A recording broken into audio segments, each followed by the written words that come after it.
Hello there everyone, I hope you're all doing well. Today I wanted to share with you the magic of elder. Elder is among my favorite medicinal and magical herbs. It is powerful and old and beloved by many, and its uses, while there are only a few places where it truly shines, are very strong and beneficial in practice. I will only be covering the magic of elder in this video. It is a potent medicinal and I will make a few mentioned notes on that, but this video is strictly on the magical parts of it. First and foremost, let's cover the gender, element, and planetary alignments of the herb. I plan at some point in the future to make a video detailing the gender, element, and planet, why we use these to categorize herbs, and what each categorization means. I also have written in my book that you can pre-order if you would like to, a deep dive into all of this, why we do it, how to understand these components, all of that good stuff, and the pre-order link is available in the description down below if you're interested. But I will delve into each of its alignments in this video and what that means for working with elder.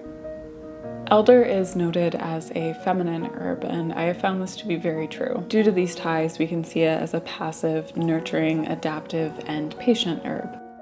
It also ties to the element of water, furthering its nurturing and evolving qualities, while also promoting a healing and loving energy. Its planetary alignment is Venus, a very loving and compassionate planet, and these undertones are carried in the energy of elder. Elder ties magically to protection, healing, and prosperity. The healing is very much emphasized by each of its energetic alignments, and the prosperity and protection are also enhanced by a few of its alignments. Traditionally, elder has been used in the crafting of magic wands and other tools of the craft. It is among the most powerful protective herbs out there, known to protect the home from theft and keep all darkness from entering the home. It is particularly useful in this regard when hung above the thresholds. This could be the branches, the leaves, the berries, or the flowers. And in this regard, it will protect all inhabitants of the home and the property in general, including animals, pets, and livestock. It's also a powerful protectant when worn as a ward to protect against negativity or really anything. Many note it to be powerful in protecting against ill-willed spells and even as a ward against physical attacks. Now, of course, with all things, especially protections, you have to work the magical alongside the mundane. Don't go walking into the street because you're wearing elder thinking you'll be safe. There's only ever really so much that it can do. It is more of a suggestive force in the universe. Now, as we know, elder is a highly valued medicinal, one of my favorites, making it a great ally in magical healing. I personally prefer working with it in actual medicinal preparations such as syrups, but you can also work with it by hanging the herb in a room with somebody who's ill, either in a bundle or a bag. The berries are particularly useful in increasing resilience to stress, and the flowers make a great calming herb to help soothe tension. Elder is also known to bring prosperity. It can be given as a gift for such or planted outside the home to bring prosperity to all who live there. It's also a powerful addition to blessings, and some people even believe that a blessing shouldn't be done without elder. It also has some ties to the dead and can be a good addition to any spell meant to help aid loved ones crossing over. Now, harvesting elder should be done with a great deal of care and respect. Many regard groves of elder as almost holy ground and wouldn't even dare harvest without asking for permission first. It is also said that harvesting elder closer to midnight makes it more powerful magically.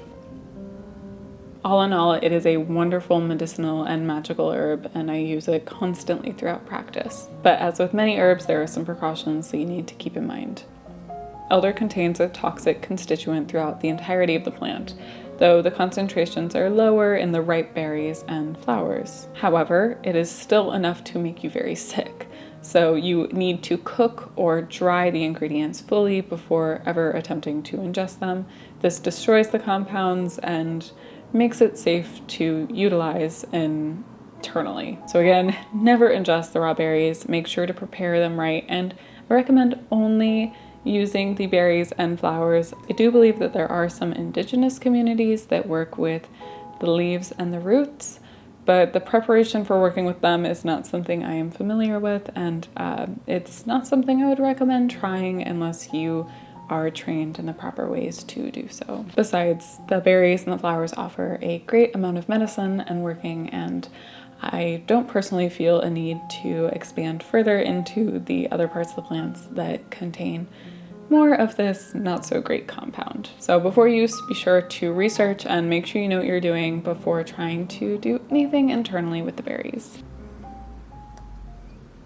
And with that, there's the magic of elder. Let me know if there's any other uses that you have traditionally used elder for. I love collecting new ideas, and I will always be expanding my notes. Thank you so much for watching. If you can and would like to, I'd really appreciate it if you checked out my Patreon. There I share art, herbal profiles, book recommendations, and monthly workshops. Also, if you haven't seen my other channel, I recommend checking that out. There I share vlogs of my daily life, more magic, herbalism, all of those sorts of things. And yeah, it's a ton of fun to get to be more creative over there. So thank you so much again for watching. I hope you're having a lovely day, and I will see you soon.